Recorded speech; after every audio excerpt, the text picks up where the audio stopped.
बाकी गाइस ऐसा मैं समझा करो कि तुम ईमेल करते हो तो मैं पढ़ता नहीं हूँ, सबके ईमेल पढ़ता हूँ मैं, कौन मेरे को केस के लिए हायर कर रहा है और कौन मुझे अपना साइबर केस दिखा रहा है, सब दिख रहा है मुझे, कैसे-कैसे ईमेल करते हो तुम। और ये जो हैं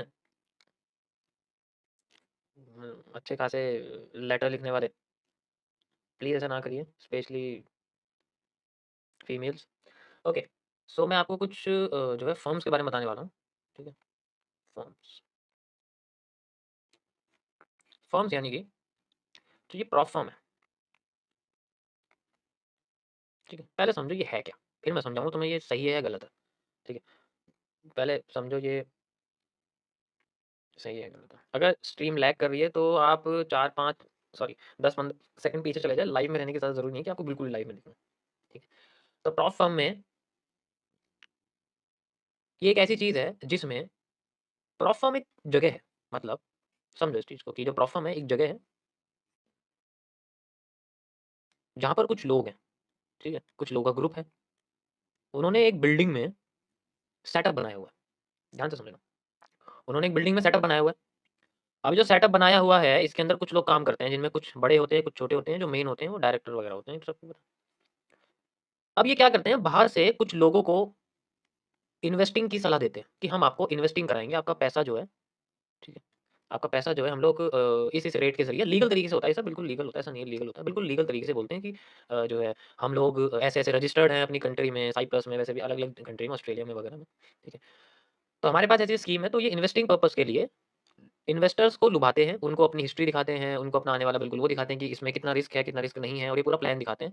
और फिर ये इन्वेस्टिंग के लिए जो इन्वेस्टर को ढूँढते हैं, ऐसे कई सारे इन्वेस्टर होते हैं, मतलब मल्टीपल इन्वेस्टर होते हैं, जिनसे ये लोग फंडिंग लेते हैं, ठीक है? इनसे फंडिंग लेते हैं कि जैसे इन्वेस्टर ए, कोई भी हो सकता है, इन्वेस्टर बी, इन्वेस्टर सी, इन्वेस्टर डी, ये सारे मिलियनेयर, बिलियनियर्स होते हैं, ठीक है? मिलियनेयर, बिलियनियर्स होते हैं, यहाँ से ले लिया, ठीक है?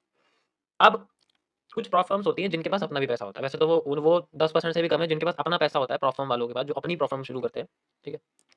अब वो अलग बात है कि पैसा आता कहाँ से, उसके बारे में कभी और मैं बताऊँगा। वो लॉन्ड्रिंग कैसे की जाती है, वो जो है सिस्टम उनके बेसिस पे करते हैं वो लोग। चलो वो तो अलग चीज़ है। मतलब कुछ होता है ना इल्लीगल तरीके से करते हैं काम, इल्लीगल ज़्यादा होते हैं। तो उसमें लोग फँस जाते हैं।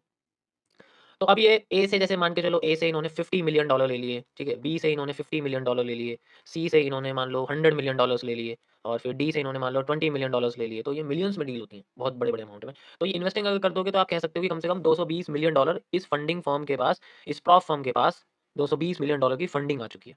अब चेहरे पे हँसी। लेके भागे या बढ़ाएँ? सबको वादा करते हैं साल का कुछ परसेंटेज देने के लिए। जैसे कि मान लो इन्होंने बोला कि हम साल का आपको 40% का रिटर्न दे रहे हैं, ठीक है? परसेंटेज तो वैसे नहीं बता सकते, लेकिन हाँ, आप कह सकते हैं कि एक आइडिया दे देते हैं, जैसा भी होता है। ये पीछे ये बैकएंड की चीज़ है, ठीक है? बैकएंड की चीज़। अब इनका सिस्टम क्या होता है? अब ये जो प्रॉप फर्म वाले हैं, ये खुद नहीं करते कभी काम। ये इस पैसे को ये खुद नहीं करते। ये इस पैसे को एक चैलेंज के अंदर रखते हैं। एक जो चैलेंज होता है, उसके अंदर रखते हैं और उस चैलेंज के अंदर, ठीक है? उस चैलेंज के अंदर ये कई सारे रूल्स रखते हैं और इन चैलेंज में भाग लेते हैं वो लोग जो एक एंट्रेंस के ज़रिए गुज़रते हैं और इनके एंट्रेंस के कई सारे लेवल होते हैं। जैसे कि इनका फ़ेज़ 1 होता है, जैसे कि इनका फ़ेज़ 2 होता है, जैसे कि इनका फ़ेज़ 3 होता है, इस तरीके से इनके लेवल्स होते हैं। ठीक है? ओके। तो हर पे जैसे डिपॉज़िट्स होते हैं कि भई तुम कम पैसों से करोगे तो आपको जो है $35 में भी दे देंगे, तुम्हें $100 में भी दे देंगे और ये ऐसे करते-करते $2000 तक का अकाउंट होता है, कैपिटल के हिसाब से कि $2000 इसका मतलब तुम्हें शायद $2 लाख का अकाउंट मिल जाए, ठीक है? वो सारी चीज़ें होती हैं। तो ये सारे इनके लेवल होते हैं फंडिंग मिलने के लिए। ये चैलेंज किस लिए किया जाता है, क्योंकि इस अकाउंट को अगर लेंगे, जैसे $35 का मान लो एवरेज अकाउंट लेते हैं, तो बंदे के पास कम से कम 5000 से $10,000 के बीच का कोई भी अकाउंट मिलता है और उस अकाउंट पे ये चैलेंज करते हैं। ये डेमो अकाउंट होता है, सिर्फ़ 10% से कम प्रोफ़र्म होती हैं जो ये डेमो की जगह रियल देती है, वरना सारे डेमो देते हैं। फिर ये जो है इस पे जो यूज़र है, जो ये इस अकाउंट को बाय करता है, वो इस डेमो अकाउंट पे ट्रेड करता है और कई सारी रेगुलेशंस के साथ with a limited period of time, या फिर बहुत सारे इसके अंदर कंडीशंस होती हैं कि आप इतना स्टॉप लॉस लोगे, इतना टेक प्रॉफिट लोगे, वो सारी कंडीशन इसके अंदर होती है। ठीक है? अगर फेल हो जाए, जो कि इनका सिस्टम ही ऐसा होता है, अगर फेल हो जाए, तो ये पैसा तो गया। तो फंडिंग अभी यूज़ ही नहीं हुई है। अभी तो इन्वेस्टर की फंडिंग यूज़ ही नहीं हुई है। वो तो तब यूज़ होगी जब चैलेंज पास करेगा और पासिंग रेट तो तुम्हें पता ही है इसका कितना है। पासिंग रेट तो 5% से भी कम है। बाकी तो 95 रीटेस्ट, रीटेस्ट, रीटेस्ट, रीटेस्ट में पैसा बन जाता है इनका। तो यहाँ तो फंडिंग की ज़रूरत ही नहीं हो रही। अब अगर 100 में से 5 लोग जीतेंगे तो फंडिंग उससे उससे बढ़िया तो उन्होंने इतना तो बना ही लिया, ठीक है? उससे बढ़िया तो इतना बना ही लिया। तो चलो ये तो इनका सिस्टम हो गया। एक सेकंड पैसिव इनकम है ये इस चीज़ की। ये पैसिव इनकम है। इसको तो मैं मेन इनकम में जोड़ ही नहीं रहा, ठीक है, ये पैसिव इनकम, इस तरीके से सिस्टम डिजाइन किया जाता है। सिस्टम इस तरीके से कसिनो वाला सिस्टम होता है ना, इस तरीके से डिजाइन किया जाता है। पैसिव इनकम, मेन इनकम तो अभी आई नहीं है। मेन इनकम तब शुरू होती है जब बंदा पास कर लेता है, और जब पास करके प्रॉफिट बनाना शुरू करता है तो वो प्रॉफिट स्प्लिट क्रिएट होता है, बहुत लंबे टाइम तक होता है। बाकी और सारे ऑप्शंस भी होती है कि तुम्हें 100% देना है, या 95% 95% या 80% 20%, ऐसे हिसाब से प्रॉफिट स्प्लिट होता है कि 80% तुम्हारे पास रहेगा, 20% जो है इनके पास जाएगा, इस तरीके से। तो वो जो 20% होता है वो ये प्रॉफिट होता है, शेयर होता है, बाकी इन्वेस्टर को मिलता है। तो सारा मिलजुल के इनका जो है इंक्रीमेंट अप टू 40% इन्वेस्टर को ही दे देते हैं। अब ये तो बहुत अच्छा सिस्टम सुनने में लग रहा है यार, बड़ी अच्छी बात है। मेरे पास सिर्फ $35 है, मैं तो 5-10 हज़ार का अकाउंट ले लूंगा और अच्छे से जो है यूज कर सकता हूँ मैं तो किसी भी प्लेटफॉर्म को। $100 ले लूंगा तो मेरे को कम से कम 10 जो है $50,000 का अकाउंट मिल जाएगा, मान लो एग्जाम्पल के लिए। $2,000 है तो कम से कम मुझे $2 लाख का अकाउंट मिल जाएगा। ये तो बहुत अच्छी चीज़ है, अच्छी तो दिख रही है ना। सक्सेस रेट कितना, चलो मैं डिमोटिवेट नहीं कर, लीगल है या नहीं है इस बारे में बात करेंगे। तो लीगल ये है नहीं, ये सिस्टम लीगल नहीं है, क्योंकि ऐसी कोई एंटिटी किसी भी हर कोई गवर्नमेंट ऐसी एंटिटी को अलाउ नहीं करती है इस तरीके के सिस्टम को। ठीक है, कि तुम चैलेंज पास करो तुम ले लो, इंश्योरेंस थोड़ी है ये। ये भी ग्रे एरिया में है, इसका कुछ पार्ट लीगल है, कुछ पार्ट इलीगल है। ट्रेड किसमें करोगे? हैं? अब इसमें जो मार्केट्स होती है सबसे, चलो ये तो चैलेंज पार्ट हो गया। अब चैलेंज करने के लिए जो मार्केट होती है वो है फॉरेक्स, ठीक है, और आधी है क्रिप्टो। और जहां फॉरेक्स आ गई वहां तो तुम समझ लो हर चीज इलीगल है, ठीक है। जहां फॉरेक्स आ गई ना, कि फॉरेक्स तो इंडिया में लीगल तो है, फॉरेक्स पूरी तरीके से इलीगल। और तुम्हें क्या लगता है, तुम्हें ये लोग, तुम जाके इनके प्लेटफॉर्म पे जाके यूएसडी आईएनआर में ट्रेड करोगे, या आईएनआर जेपीवाई में ट्रेड करोगे, या फिर यूरो आईएनआर में ट्रेड करोगे? कौन करता है इनमें ट्रेड? कभी सुना है कि जो है प्लेटफॉर्म में जाके तुम फंडिंग चैलेंज में यूरो आईएनआर में ट्रेड कर रहे हो, जी यूएसडी आईएनआर में ट्रेड कर रहे हो? कभी करा है किसी को देखा करते हुए? हैं? ट्रेड करने भागेगा यूएसडी जेपीवाई, यूरो यूएसडी, हैं? ऐसे ऐसे इंस्ट्रूमेंट जो जैसे यूएसडी कैड, ऐसे ऐसे इंस्ट्रूमेंट जो लीगल नहीं है।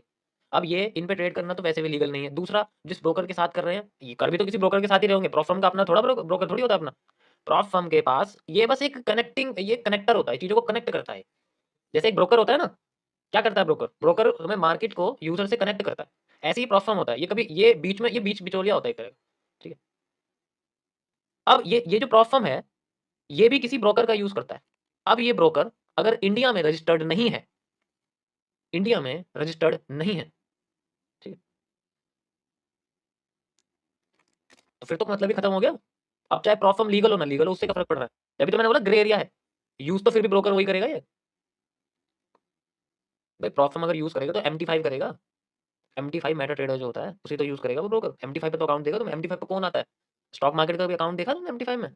स्टॉक ब्रोकर देखा कभी MT5 में? कौन आता है MT5 में? कौन सा ब्रोकर है इंडिया का जो MT5 में ट्रेड करता है, जो लीगल हो, जो बिल्कुल ऑथराइज्ड हो? ना के बराबर। होंगे तो बहुत ही कम होंगे ना। तो समझ आएगा सिस्टम क्या है, ठीक है? तो ऐसे बहुत ही कम है। जो ब्रोकर लीगल है, जिस प्लेटफॉर्म पे आप करोगे, इंपॉर्टेंट तो वो है ना, ट्रांजेक्शन तो पैसे की दिखी जाती है ना, ठीक। तो पहले पूरी स्टोरी को अच्छे से समझो, फिर डिसाइड करो कि क्या है, ठीक है। देखो मैं तो, मेरा बैकग्राउंड तो लॉ वाला है, तो मैं हर चीज़ पूरी तरीके से चारों तरफ से बिल्कुल खोजता हूँ अच्छे, उसके बाद ही मैं देखता हूँ मुझे क्या करना है। इसलिए मैं उसी तरीके से आपको अवेयरनेस कर रहा हूँ कि पहले अच्छे तरीके से समझो कि अगर आप ट्रेड करने जाओगे, यहाँ मैं बात सही अच्छाई और बुराई की नहीं कर रहा। अभी अमाउंट छोटा है, जब अमाउंट बड़ा हो जाता है ना, जब अमाउंट बड़ा हो जाता है, फिर सवाल करोगे, अरे यार इतना बड़ा अमाउंट हो गया, निकालें कैसे, विड्रॉ कैसे करें? सवाल आएगा, मन में नहीं आएगा? इसीलिए अब डिसाइड करो प्रॉप फर्म सही है या गलत है, इस सिस्टम के बेसिस पे। मैं ये नहीं बताता कि वो प्रॉप फर्म की कंपनी गलत है या प्रॉप फर्म का सिस्टम गलत है चैलेंज वाला, या प्रॉप फर्म का प्रॉफिट स्प्लिट का सिस्टम गलत है। मैं इस बारे में बात नहीं कर रहा, मैं तुम्हें मेन यहाँ पर टुकड़े बता रहा हूँ।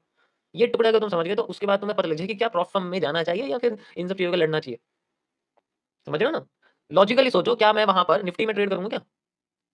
हैं? निफ्टी में ट्रेड करूंगा, या निफ्टी के ऑप्शन में मैं प्रॉप फर्म में ट्रेड करूंगा? उन इंस्ट्रूमेंट्स पे करूंगा। मुझे कभी तुम्हें यूएसडी जेपीवाई का एनालिसिस करते हुए देखा है? यूएसडी कैड का देखा है कभी? यूरो यूएसडी देखा है? हम्म। तो अभी क्या है कि थोड़ा सा समझा करो इस बात को। अब आपके ऊपर डिसीजन है, आप इसके बेसिस पे क्या कर सकते हो। मेरा काम था आपको समझाना कि प्रॉप फर्म का सिस्टम कैसे काम करता है और इसका कौन सा पार्ट लीगल है, कौन सा पार्ट इलीगल है। उससे फिर कब तक इनकम फ्रॉम अदर सोर्सेज दिखाते रहोगे?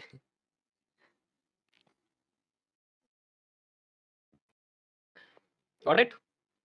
गॉट। और अपना पैसा तो अपना पैसा होता है।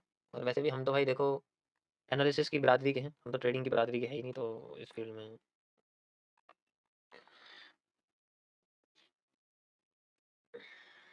तो ये था गाइस छोटा-सा प्रॉप फर्म का आपके सामने जो है दूसरों को।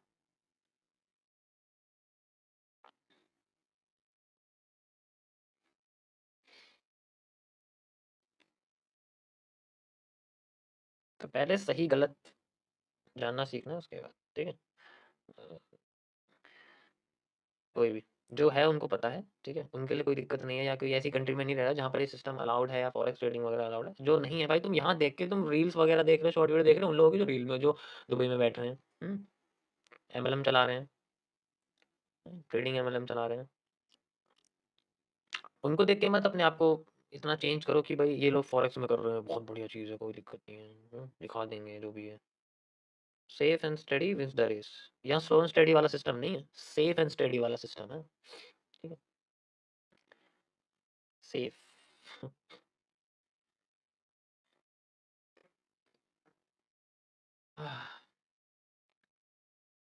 चलो गिले शिकवे दूर करो और प्रेजेंट वर्ल्ड में जियो। और प्रेजेंट वर्ल्ड का मतलब है कि हमारे पास इतने पैसे कि हम एक बर्गर खा सकते हैं बस, ठीक है? ये सोचो मस्त रहो और उसे खा भी लो मेरे साथ तो चाहे, बेस्ट है। इतना सोचने की क्या जरूरत है? डीमोटिवेट क्या है ये? बर्गर पे लिखो $15 का प्रॉफिट हुआ है तो खा जाओ।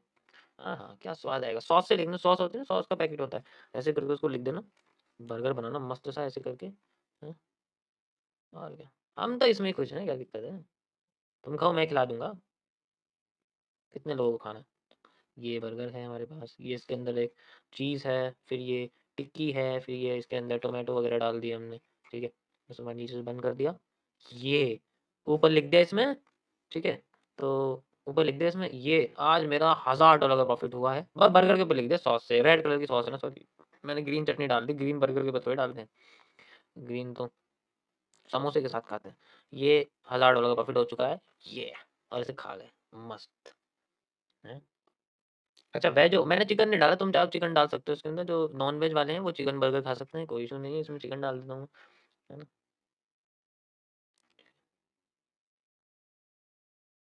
हम्म, ये सही रहेगा, इसमें क्या इतना क्या सोचना है? अब देखो हो गए ना सारे खुश। तुम्हें लगता है कि पैसे से खुशी आती है यार, ना कौन सी भाषा में समझाया जाए? ओके, स्टार्ट करते हैं आज का टॉपिक। एमएमसी फेज 1, द सीसीपीज, ठीक है? तो इसके अंदर सबसे पहले हम लोग पढ़ेंगे द लिक्विडिटी स्वीप पैटर्न्स के बारे में, जिसको हम लोग बोलते हैं, क्या बोलते हैं? हैमर।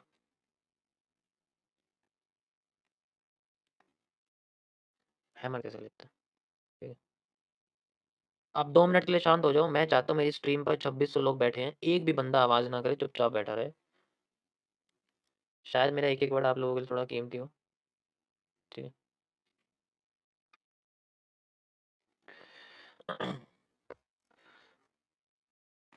हैमर एक कैंडलस्टिक पैटर्न में आता है, जिन्हें मैं 1 CP बोलता हूँ, यानी कि सीसीपीज के अंदर कॉम्प्लेक्स कैंडलस्टिक पैटर्न इनको बोलते हैं हम लोग, कॉम्प्लेक्स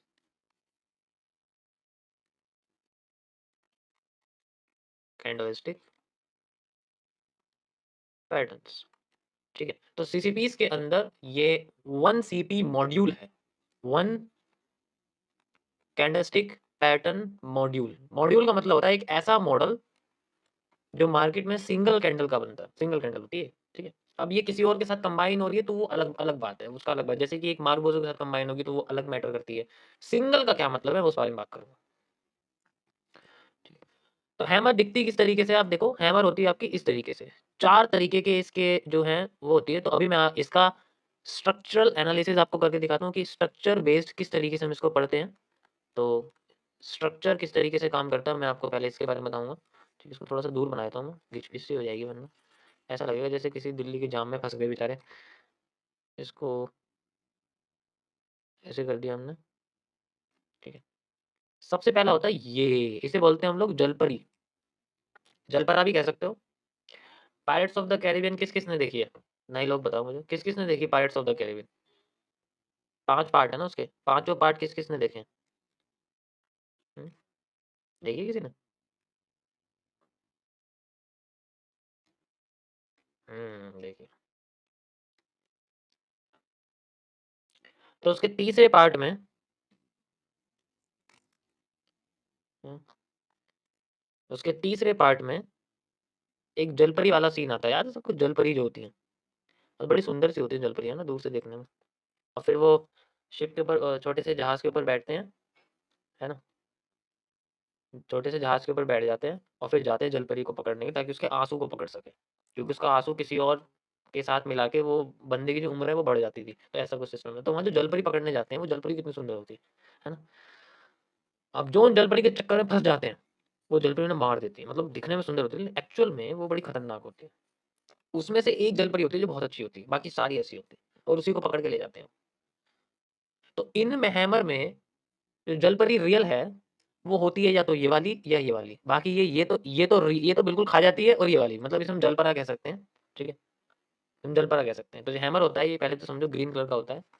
तो वो दिखने में सुंदर है हैमर, जितना सुंदर होगा, ये समझो हैमर के साथ है, ये जितना सुंदर होगा, सुंदर का मतलब होता है जितना इसकी बॉडी छोटी और ऊपर की लाइन नहीं होगी, नीचे की लाइन होगी, उतना ये खतरनाक होगा, उतना ये बेकार होगा, उतना ये फेक होगा। ये इसके स्ट्रक्चर के हिसाब से होता है। ठीक है। अभी तुम कहोगे यार इसकी लाइन तो नीचे की लंबी है, फिर भी इतना ज्यादा काम क्यों नहीं करता है? दिखावा। यह सारा खेल है दिखावे का। तो यहाँ सबसे इंपॉर्टेंट है हमारे पास बॉडी का मोटा होना और ऊपर की विक लाइन का होना, लेकिन वो नीचे की लाइन से लंबी नहीं होनी चाहिए। ये चीज हमें ध्यान रखनी पड़ेगी। और इसकी जो बॉडी है सेंटर की, वो इतनी भी बड़ी नहीं होनी चाहिए कि हैमर दिखे ही ना। अभी तो क्या है, अभी मैं आपको हैमर के नाम बताऊंगा, किस तरीके से इसके हैमर के नाम होते हैं, किस तरीके से आइडेंटिफाई करते हैं। ठीक है, तो इसे हम लोग बोलते हैं normal hammer. This is a real hammer, जिसे हम लोग नॉर्मल हैमर कह सकते हैं। ठीक है, इसे हम वो बोलते हैं टॉप विक या हाई विक, आप इसको कह सकते हो, टॉप या high wick. High wick hammer इसको हम लोग बोलते हैं। इसे हम बोलते हैं पार्शियल हैमर। देखो ये मेरे अपने बनाए हुए नाम है, मिलने का नहीं तो मैं नाम खोज के देख लेना। इसे हम पार्शियल बोलते हैं, और इसे हम लोग टॉप विक या high wick partial hammer, top high wick partial hammer. तो इस तरीके से मैंने इनके नाम रखे हुए हैं। इनमें सबसे पावरफुल, यानी कि जब हम लेफ्ट टू राइट जाते हैं तो इनकी पावर बढ़ जाती है, अगर हम लोग मार्केट में इनके स्ट्रक्चर के हिसाब से इनको देखते हैं। तो हम बोलते हैं इधर की साइड जाती है तो इनकी जो है स्ट्रेंथ बढ़ जाती है, ये पावरफुल हो जाते हैं। और जब हम राइट टू लेफ्ट चलते हैं तो ये कमजोर हो जाते हैं, ये वीक हो जाते हैं, इनकी स्ट्रेंथ कम हो जाती है। सिर्फ स्ट्रक्चर एनालिसिस के हिसाब से बात करें, यानी कि सोचो अगर इसकी बॉडी और भी कमजोर हो जाएगी, ऐसे बन जाएगी, ठीक है, ऐसे बन जाएगी, तो ये एक आप कह सकते हो कि एक टॉर्म्बो जैसी कैरेक्टर बनेगी, जो आगे बताऊंगा आपको किस तरीके से काम करती है। इसका कैरेक्टर भी नहीं बताऊंगा क्योंकि ये अलग है, ये हैमर जैसी दिखती है लेकिन हैमर होती नहीं है, और आगे जाके बॉडी खत्म हो जाती है, कहने का मतलब ये। ठीक है, तो जब हम लेफ्ट टू राइट चलते हैं तो बॉडी बढ़ जाती है। देखो इसमें पावरफुल होने का मतलब क्या है? पावरफुल होने का मतलब है इसकी जो बॉडी है वो बढ़ रही है। ठीक है, बॉडी जब बढ़ती है तो इसका मतलब होता है कि मार्केट के अंदर होल्डिंग वॉल्यूम बढ़ रहा है। होल्डिंग वॉल्यूम वो वॉल्यूम होता है जो ट्रस्ट पैदा करता है लोगों के अंदर, ये दिखाकर कि हमारे पास फंडिंग है मार्केट में। भाई बड़ी सी मारूबोजो अगर बन जाए तो क्या लगेगा? फंडिंग लगता है ना। कभी कभी रियल लगती है, कभी फेक लगती है, लेकिन देखने में देखा जाए, सिर्फ देखा जाए, लोकेशन छोड़ दो। ठीक है, तो उस कंडीशन में हमारे पास, हमें ट्रस्ट पैदा करने के लिए हम बॉडी का इस्तेमाल करते हैं, सिर्फ बॉडी का, जब हमारे पास कुछ भी नहीं होता, कोई लेवल नहीं है, कुछ भी नहीं। ठीक है, तो जब हम लेफ्ट टू राइट चलते हैं तो पावरफुल पावरफुल हो जाते हैं, जब राइट टू लेफ्ट चलते हैं तो कमजोर हो जाते हैं हैमर हमारे स्ट्रक्चरल एनालिसिस के बेसिस पे। मैं बता दूं इसकी कैसे प्रैक्टिस करनी है। आपको आपको क्या करना है, हैमर को देखना है और उसके आगे और पीछे एक कैंडल को हाइड कर देना है। ठीक है, और उसके बाद हटाना, एकदम से देखना है कि हैमर के बाद क्या बना था मार्केट में, मार्केट नीचे गई थी या ऊपर गई थी। शेप के हिसाब से ऐसे प्रैक्टिस करनी है। मैंने बहुत करी है, मुझे पता है, मैं 10 लाख से ज़्यादा कैंडल पढ़ चुका हूँ अपनी लाइफ में, तो मुझे पता है कैंडल कैसे काम करती है। लेकिन वो ये है कि 100% तो नहीं होता कुछ भी मार्केट में, कभी कभी काम होता है, कभी कभी ज़्यादा होता है, लेकिन ये है कि एक्सपीरियंस आपको हो जाएगा एक कैंडल क्या कर सकती है, आपको अंदाजा नहीं है। जब 100-150 कैंडल देखोगे ना हैमर जैसी, पता लग जाएगा कि हैमर फेक कहाँ होती है, रियल कहाँ होती है। दिखने के हिसाब से एक तरह की हैमर कभी नहीं होती है, अलग अलग तरीके की होती है।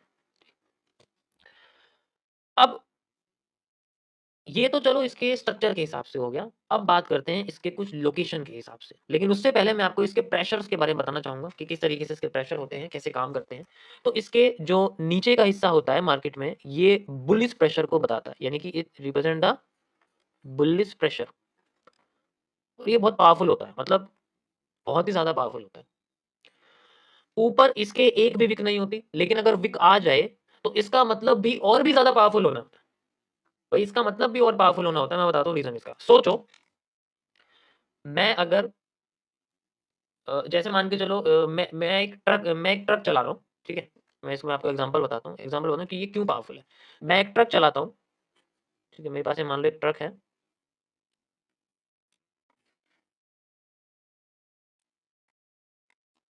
ये मेरे पास एक ट्रक है मान लो, रियल है, रिमोट कंट्रोल वाला नहीं है, ऐसे ही बनाया मैंने। तो अब ये सिंपल चल रहा है, इसमें कोई इशू नहीं है, ठीक है। तो अगर मान लो मैं यहाँ से ट्रक ये चल रहा है आगे, और आगे एक बड़ा-सा जो है एक और ट्रक आ जाता है, मान लो इसी के जैसा एक और ट्रक आ जाता है, ठीक है? इसी के जैसा एक और ट्रक आ जाता है और वो चल नहीं पा रहा, ठीक है? तो उसको भी मुझे खींचना पड़ा, तो मैं आगे से उसको धक्का दे रहा हूँ। अभी मेरी ट्रक की स्पीड है मान लो 100 किलोमीटर पर आवर के हिसाब से। तो जब मैं इसमें प्रेशर दे दूँ, ऑब्वियस सी बात है स्पीड कम हो जाएगी। स्पीड कम हो जाएगी ना, लेकिन रुक थोड़ी जाएगा। अब जब 100 किलोमीटर के हिसाब से चल रहा है मान लो, उसके बाद फिर मैं इसे लूँगा, तो ये कम से कम शायद हो सकता है कि 50 पे आ जाए, आधी हो जाए, है ना? लेकिन चलना थोड़ी बंद कर देगा, फिर भी चलेगा। अब इसको और तेज़ भगाने के लिए मैं इसमें और प्रेशर डालूँगा। तो प्रेशर डालूँगा, इसका मतलब मैं इसको किसी न किसी तरीके से 70 किलोमीटर पे लेके आ जाऊँगा। इसका मतलब मार्केट में जो विक होती है, इसमें ऊपर से जो बेस प्रेशर पड़ता है, ये और पावरफुल कर देता है इसके प्रेशर को। इसीलिए जब हम राइट साइड चलते हैं, विक अगर लंबी हो जाएगी ऊपर की, तो और भी ज़्यादा पावरफुल हो जाता है। क्योंकि प्रेशर तो नीचे से है ही ऑलरेडी, लेकिन ऊपर का और ज़्यादा इसको पावरफुल बनाए कि ऊपर तो जाना ही जाना है, चाहे कुछ भी हो जाए। अभी आपको चार्ट पे दिखाता हूँ किस तरीके से इसको देखते हैं, जब हम नॉर्मल स्ट्रक्चर वाला सिस्टम देखते हैं, किस तरीके से। टायर वगैरह खराब नहीं होंगे, दिखेगी बस सिंपल चलती हुई हमें। ठीक है, दिखाता हूँ मैं आपको किस तरीके से काम करते हुए हमें दिखती है। देन वी हैव दिस, ये आप देख सकते हो, ये देखो यहाँ पर आपको दिख रही होगी, ये हैमर आपको दिखा है, ये बिल्कुल वही है जो भी आपको मैंने समझाया, एग्जैक्ट यही है। तो इसमें जो प्रेशर होता है उससे फर्क नहीं पड़ता, लेकिन ये और इसको पावरफुल करता है।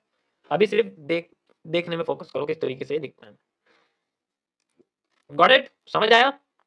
ये तो लाइव में बन रहा है तुम्हारे, इसमें तो कोई इशू नहीं है। और भी बहुत सारे हैं, देख सकते हो, ठीक है। तो ऊपर की मुझे लाइन देखनी है, ऊपर की जिसकी जितनी लंबी लाइन होगी वो आपको उतना ज़्यादा दिखेगा। ये देखो जैसे ये है, ये देखो कुछ ज़्यादा ही लंबी होगी इसके ऊपर, ये तो टर्नबो जैसे बन गई, क्योंकि ऊपर से इतनी लंबी होगी तो बॉडी छोटी होगी इसकी।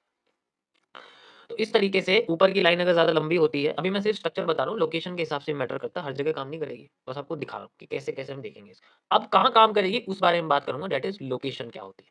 अब हैमर की बॉडी दिखने में कितनी सुंदर क्यों ना हो, लेकिन उसकी लोकेशन हमेशा उसे डुबाती है। अगर उसकी लोकेशन सही नहीं है ना, तो अच्छे से अच्छा पावरफुल से पावरफुल हैमर उल्टा कर देगा मार्केट को, नीचे गिरा देगा। उल्टा कर देगा, मार्केट को नीचे गिरा देगा। और तब कहानी खत्म हो जाएगी। लोकेशन हो सकती है इसकी सपोर्ट कोई भी सपोर्ट ज़ोन पर ये बनने चाहिए इनमें से। तो ये काम करते हुए हमें दिख सकते हैं, ठीक है? ऐसा नहीं कहीं भी देख लिया, कोई भी रीटेस्टिंग एरिया मतलब बस अभी नाम याद रखो, आगे बताऊँगा जब आपको सप्लाई डिमांड समझाऊँगा। कोई भी एफवीजी, फेयर वैल्यू गैप, इसका भी नाम याद रखो जब एसएमसी समझाऊँगा। कोई भी ऑर्डर ब्लॉक, ओबी से हम लोग बोलते हैं, ठीक है? और कोई भी रिवर्सल एरिया।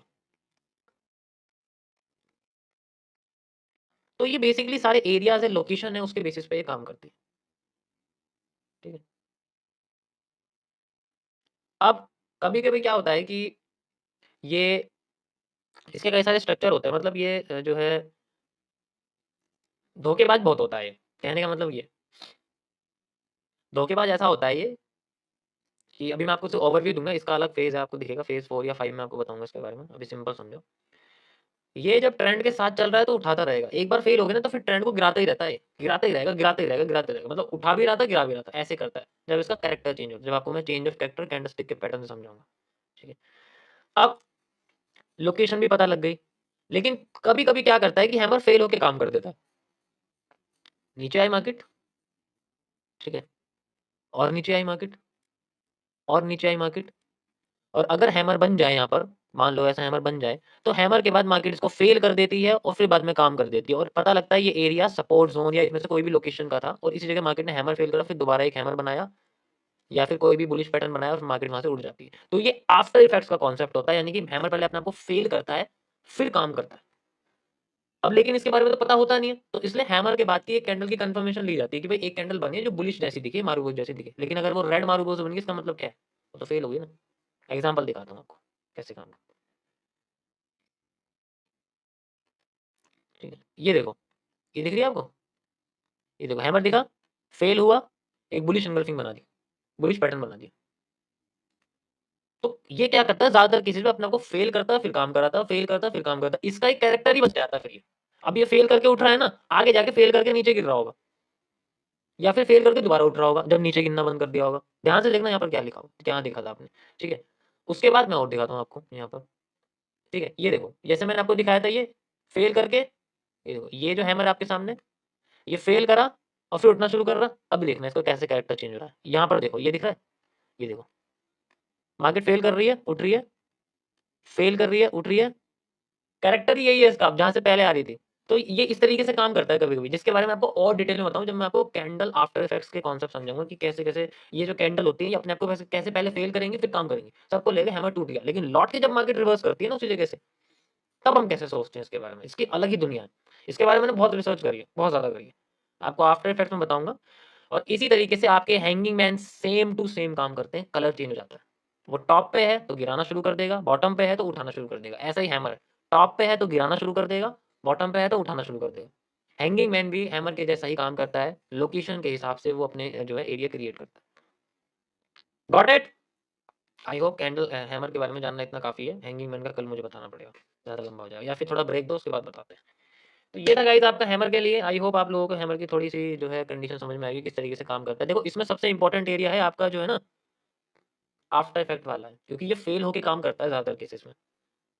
तो जो फेल होने वाला सिस्टम है उसे समझना पड़ेगा, कैसे काम करता है। Got it? Got it. Screenshot ले सकते हो अगर लेना है आप लोगों को, कोई इश्यू नहीं है।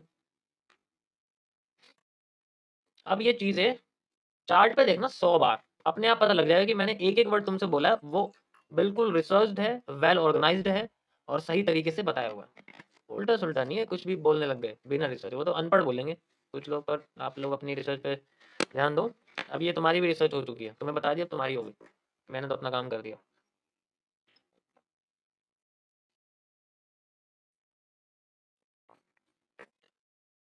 अब अगर किसी ने मुझसे पूछा कि ये इस टाइम फ्रेम पे काम करेगा और ये इस टाइम फ्रेम पे काम करेगा, तो सीधे निकाल दूंगा मैं लाइव चैट से। क्या 1 मिनट में हैमर नहीं बनता? 5 मिनट में हैमर नहीं बनता? कैंडल नहीं बनती 5 मिनट में, या 1 घंटे में लाइन चार्ट आ जाता है स्विच करते ही? कैसी कैसी बातें करते हो? कौन सिखा रहा है तुम्हें? एक बार नाम पता बताओ उसका, पहले मैं उसे सिखाऊं अच्छे से। हम्म मतलब 15 मिनट के टाइम फ्रेम पे कैंडल नहीं बनती जो उसमें हैमर नहीं बनेगा। उसमें तो हैमर की जगह हैकनाशी बन जाती है ना? स्विच करते हैकनाशी आ जाएगी, जो अपने आप वहाँ कैंडल नहीं बनेगी, तो वहाँ तो हैमर तो आएगा ही नहीं, वहाँ तो आने का ही नहीं है। वहाँ तो सपोर्ट ही नहीं होते, वो तो हवा में चलती है मार्केट। कैसी-कैसी बातें करते हो? मैं तुम्हें ग्लोबल सॉल्यूशन बताऊँगा हर चीज़ का, तो ऐसा सवाल मत पूछना कि ये किस टाइम फ्रेम में काम करता है। ऐसे वो बात करते हैं जो लाचार होते हैं, जिनकी बिरयानी बनने वाली होती है मार्केट में, या बन चुकी होती है।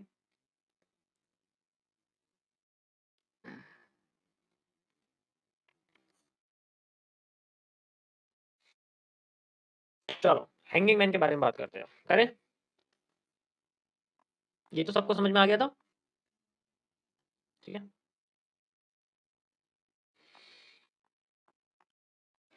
इसी के अंदर मैं दूसरा जो पैटर्न है उसके बारे में बात करूँगा गाइज़ अब। फ़ोकस करो गाइज़, अब कोई कुछ नहीं बोलेगा, सिर्फ़ मैं ही बोलूँगा। वैसे तो मैं ही बोल रहा हूँ इतनी देर से, लेकिन अब भी मैं ही बोलूँगा। Hanging man.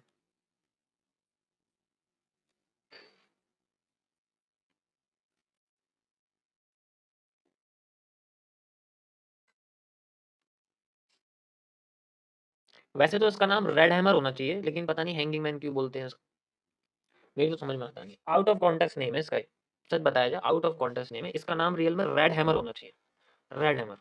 ठीक है, भाई ग्रीन हैमर है, वैसे रेड हैमर होना चाहिए।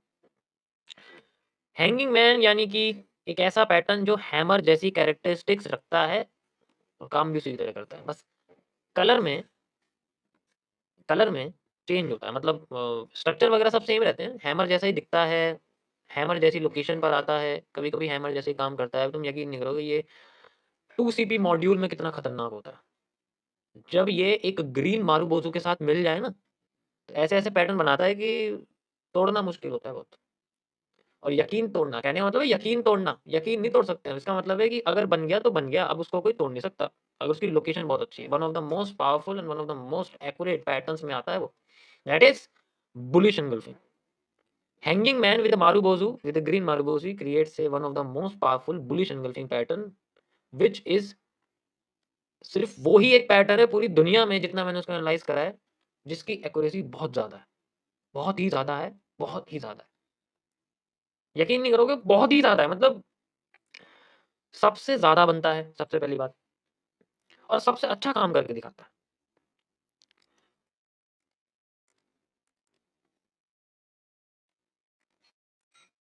ये हैंगिंग मैन है, रेड रेड, ठीक है? यार ये आइसक्रीम की याद क्यों दिला रहा है मुझे? वो भी रात को इतनी ठंड में। इसे देख के मुझे आइसक्रीम की याद आ रही है। नहीं आनी चाहिए याद।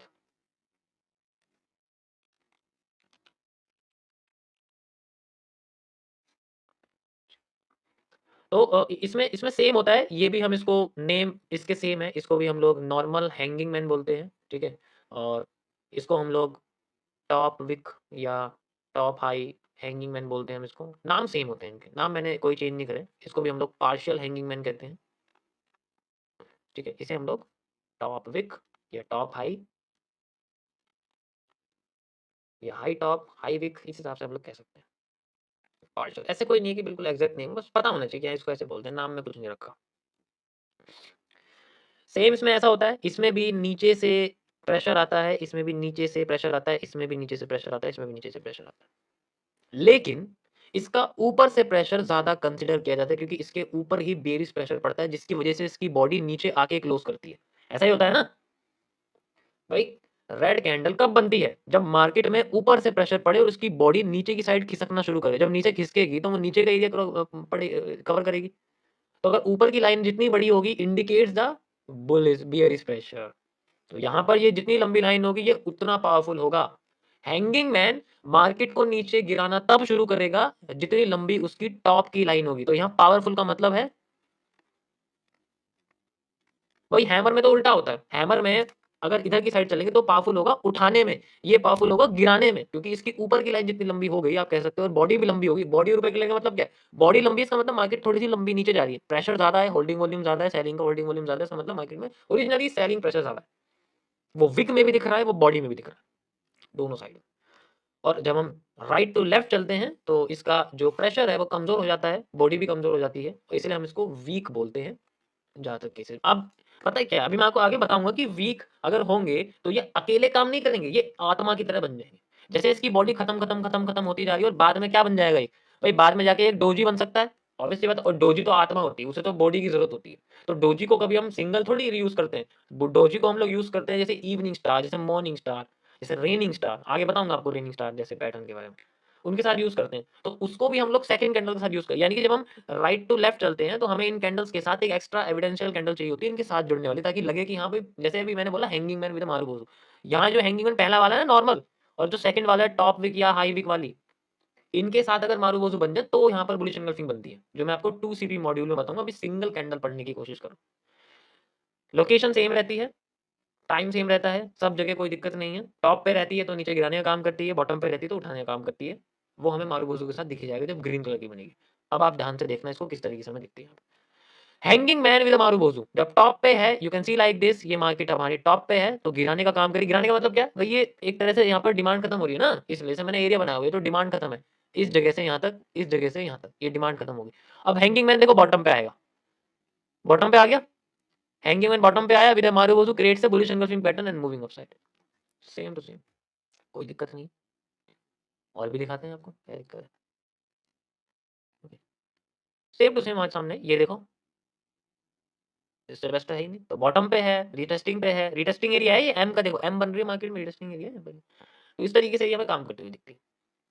इसमें भी आफ्टर इफेक्ट होते हैं, ये भी फेल करके अपने आप को कभी-कभी काम करवाती है, दोनों कंडीशन में होता है। वो मैं आगे बताऊँगा कि फेल करके कब काम करती है, वो आगे बताऊँगा। अभी सिंपल रखो, जितना सिंपल रखोगे ना स्टार्टिंग में, उसके बाद धीरे-धीरे करके एडवांस समझ में आ जाएगा कि फेल कैसे करती है, फेल करके कब काम करेगी, क्वार्टर एरिया कौन-सा होता है, क्वार्टर ज़ोन कौन-सा होता है, जहाँ फेल होने के ज़्यादा चांसेस रहते हैं। ठीक है, गॉट इट? समझ आया? बाकी तो आपको देखो प्रैक्टिस के ऊपर डिपेंड करता है, कैसे काम करती है, कैसे नहीं करती है।